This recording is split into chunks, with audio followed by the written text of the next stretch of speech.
para que nos muestre desde su mirada la situación y que también nos puede ilustrar un poco la acción que ellos llevan adelante desde el Foro Ambiental Córdoba al respecto de toda esta problemática.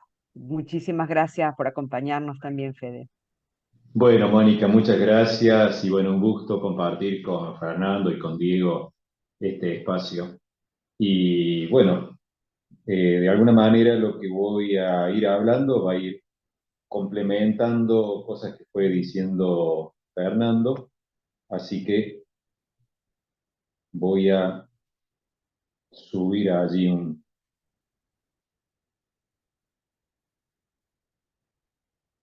documento, una presentación para que lo podamos ir viendo. Ok. Bueno, Ahí ya se ve su eh, pantalla, perfecto.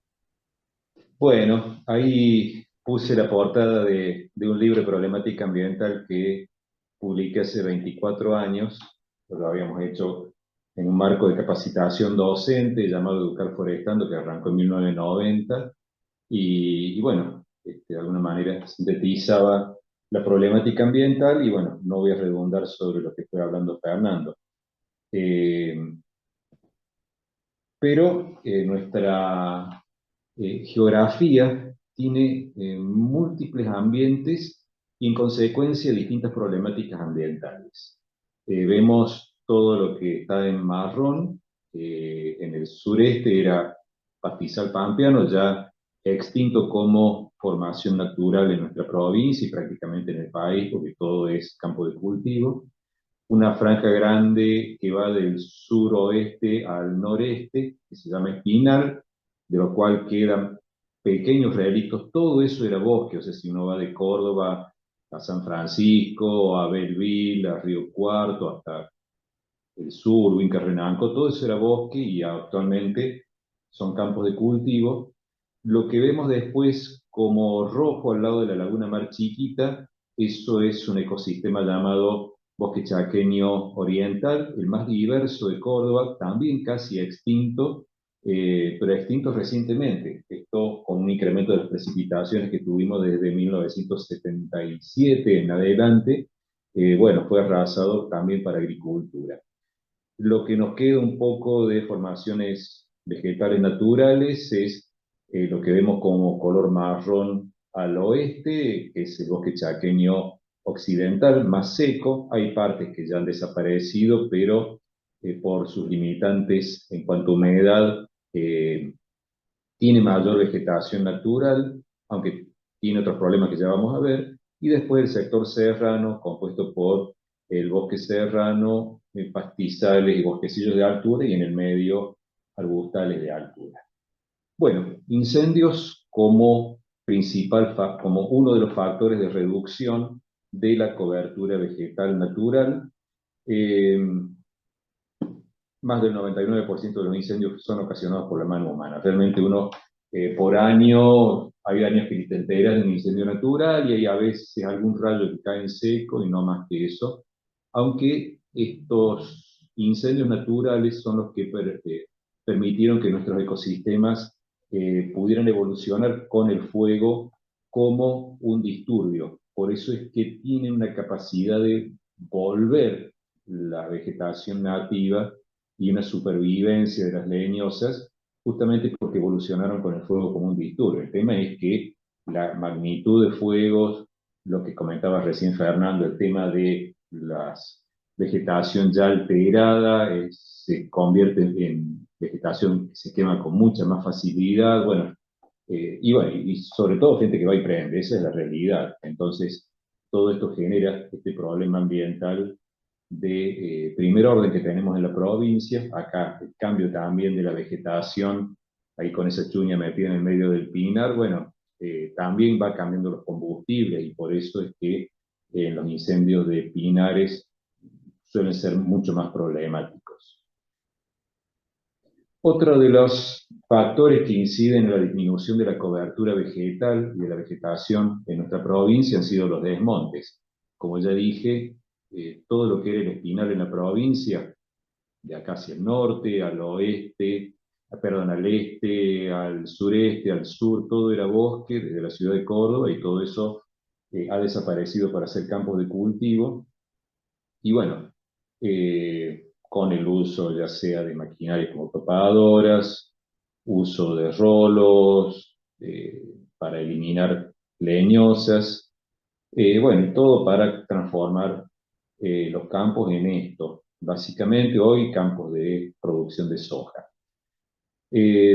Ahí en esa imagen satelital del año 2007 vemos la Laguna Mar Chiquita a la derecha, la Sierra del Norte a la izquierda, esos son departamentos Río Seco, Tulumba, Totoral, parte de Río Primero. Bueno, todas esas manchitas verdes es lo que queda de bosque. Todo lo que está en blanco son campos de cultivo y es lo que desapareció de bosque en el norte de Córdoba en un lapso relativamente corto de 30 años, 40 años.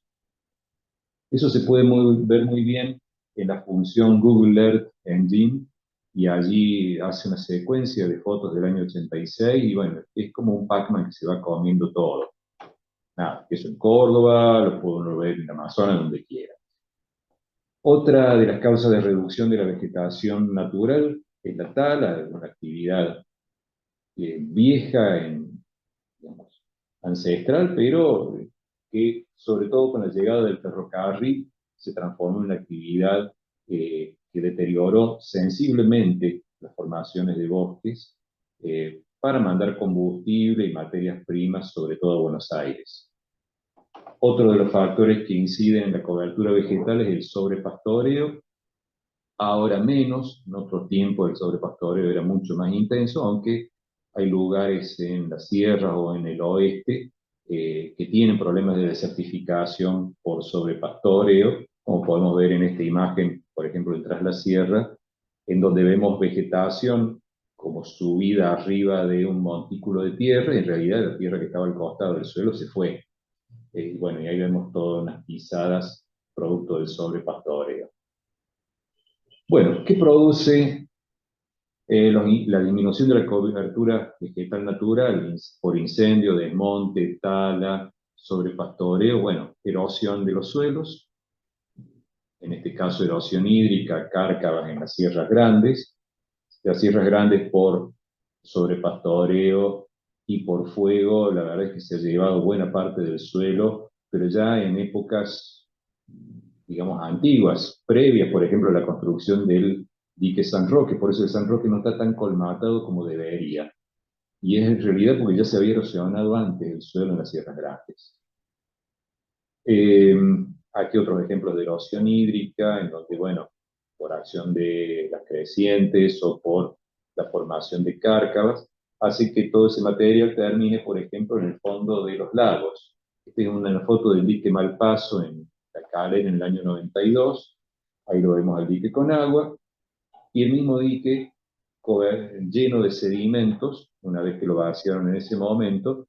Y bueno, esa situación de llenarse de sedimentos los embalses generan una pérdida irreversible de esos vasos que pueden tener agua.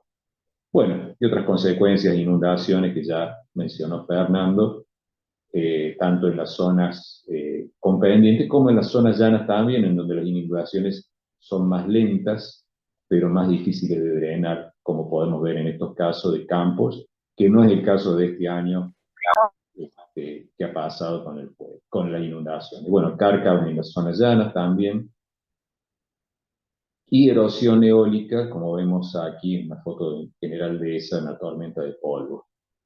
Bueno, todo eso va generando desertificación. Esta foto es en departamento Sobremonte,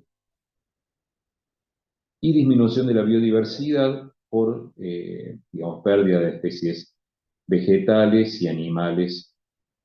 Digamos, aquí, por ejemplo, pongo el caso del guanaco, que está casi extinto en Córdoba, quedan unos 10 ejemplares en la zona de lo que es Estancia Pinas y las Salinas. No sé cuántos habrán ahora, pero en una población muy pequeña, fue reintroducido en Quebrada del Condorito, aunque en el caso del guanaco ya venía siendo una especie muy cazada desde la época aborigen. Bueno, y después tenemos la problemática de las especies invasora en cuanto a impactos sobre la biodiversidad, como aquí en cuanto a fauna puse una de ellas como es el jabalí, o el caso del siempreverde, digamos, a nivel de árboles, y que, por ejemplo, en Sierras Chicas pasó de unas 40 hectáreas en el año 82, 83 a 1.500 en el 2009. O sea, un crecimiento enorme de especies invasoras, y todo eso desplaza a las nativas. Bueno, eso en cuanto a problemáticas rurales, y aquí una problemática rural que tiene alta tecnología, que es el tema de plaguicidas. Eh, bueno, ya hablando abundo sobre esto, pero es una problemática compleja porque en realidad también la población lo sufre, pero simultáneamente lo acepta porque es una fuente de ingresos. Entonces, eh, hay un problema serio allí, digamos, la transición hacia agroecología, y no va a venir desde el Estado, hace falta que haya productores que cambien. Y los productores están muy cómodos con este paquete tecnológico que a su vez los mata. Es una cosa muy paradójica todo. Bueno, a nivel urbano tenemos problemas de contaminación del aire, con formación de smog. Por ahí, cuando en mañanas frescas vemos desde Córdoba, por ejemplo, lugares como el Parque Sarmiento hacia la ciudad, una capa grisácea. Tiene que ver con el tránsito vehicular, con emisiones de óxido de nitrógeno, monóxido de carbono, particulados, hidrocarburos, óxidos de azufre. Por otra parte, tenemos problemáticas a nivel hídrico. Ya Fernando también había mencionado el tema de las cloacas, sobre todo en nuestro lago San Roque, aunque Los Molinos va exactamente en el mismo sentido, y por falta de ordenamiento territorial, Los Molinos ya pronto va a ser un San Roque, pero muy pronto, lamentablemente, porque no hay ordenamiento territorial, no hay una evaluación ambiental eh, que, por ejemplo, está prevista en la Ley de Ambiente de 1208, que la pedimos hace 6 años a la provincia, y bueno, no pasa nada. En realidad los intereses inmobiliarios siempre son mucho más fuertes. Entonces, con toda la problemática de cloacas, en esto sí hubo, debo decir, un avance en la ciudad de Córdoba. Esto era un sifón de cloacas que había en el Suquía, ya no está más, eh, porque desde abril del año pasado, con la planta nueva, los valores realmente mejoraron muchísimo, sobre todo a nivel bacteriano, aunque no con fósforo. Por eso ese contaminante llega a la laguna Mar Chiquita y aporta las condiciones eutróficas de la laguna Mar Chiquita, al igual que nitrógeno y fósforo de las cloacas generan condiciones eutróficas, o sea, de mucha riqueza de nutrientes que genera proliferación de algas y cianobacterias, como lo que vemos aquí en el San Roque con su habitual color verde, que ya en este momento, por ejemplo, lo tiene Los Molinos en estos días. Bueno, otra problemática urbana, la de basurales a cielo abierto, el tema de eh, aquí mapa, por ejemplo, de los basurales que teníamos en la ciudad de Córdoba. En eso, en estos tiempos ha mejorado eso, hay menos. No significa, el tema de basurales, en el fondo es un gran negocio, y por eso que no se resuelva alimenta el negocio. Bueno, el tema de recolección diferenciada, con sus grandes fallas que tiene, lo que anda bien son los puntos verdes, los lugares en donde la gente puede ir a llevar sus residuos, eso sí funciona. Todo eso también en un vertedero controlado, en este caso en Piedras Blancas, que bueno, se termina llenando y hay que ampliarlo, y así indefinidamente. Y en esto sí faltan, digamos, políticas más contundentes, eh, porque toda la gestión de residuos es carísima, y bueno, y es muy deficiente. Bueno, finalmente, problemática nuclear. La mina de uranio de los Gigantes, por ejemplo, todavía no ha sido remediada, pese a que ha dejado de funcionar hace más de 40 años, y ahí vemos montañas con colas de uranio, o sea, mineral que se ha extraído el uranio, que es un residuo radiactivo. Entonces este material de baja actividad, y todavía eso no está remediado. Lo tenemos allí, lo tenemos, por ejemplo, en Dioxitec, en Alta Córdoba, el 31 de diciembre del 2024 se vence otra concesión de la municipalidad, y con eso se cumplen 39 años de esta empresa que tendría que haberse ido del lugar que tiene en Alta Córdoba. De acuerdo a la ordenanza 8133, se tendría que haber ido hace ya 39 años. Y bueno, central nuclear de embalse con el riesgo potencial de un accidente nuclear y la generación de residuos radiactivos que terminan en estos piletones. Y eso es un pasivo ambiental perpetuo. Bueno, hay esperanza. Como decía Fernando, educación, hay programa Educar Forestando, en donde me tocó participar entre el 90 y el 2004. Bueno, ha trabajado muchísimo y bueno, la realidad es que hoy no hay apoyo económico para trabajar con eso. Entonces, se podría hacer muchísimo más, pero no hay interés político de hacerlo. Aquí unos juegos que supe trabajar con el tema de prevención de incendios en el año 2004, 2005, también dejó de haber voluntad política de trabajar con eso, con educación. Y bueno, lo que hacemos de Foro Ambiental Córdoba es incidir en las políticas públicas ambientales desde la elaboración de información técnica y el trabajo con los medios de comunicación, como algunas herramientas de incidencia. Y bueno, temas que hemos trabajado, por ejemplo, el tema de la contaminación del Suquía, que lo venimos trabajando desde el 2007, cuando presentamos un proyecto de ordenanza, hasta que todavía seguimos con la causa penal de Bajo Grande contra los funcionarios el exfuncionario de la anterior gestión municipal por contaminación del río y de la laguna más chiquita. Y otras cosas que entre tantas que hemos trabajado ha sido la de control de plaguicidas en frutas y verduras, en donde en su momento, y gracias a la actuación del fiscal Carlos Mateu, esto en el año 2009, comenzaron los controles. Hoy no lo sabemos si lo están haciendo los controles porque la MUNI no contesta ni un solo pedido de información. Bueno, y digamos, concordancia con lo que mencionaba Fernando, y bueno, la clave para la esperanza es conocer, comprometerse, participar y educar. Y hay que generar cambios individuales, cambios colectivos, para poder transformar esta situación en algo que, digamos, sea viable para la vida. Bueno, eso es todo. Muchas gracias. Bueno, ahí están los datos del Foro Ambiental para quienes quieran conocer la página y lo que hacemos. Muchísimas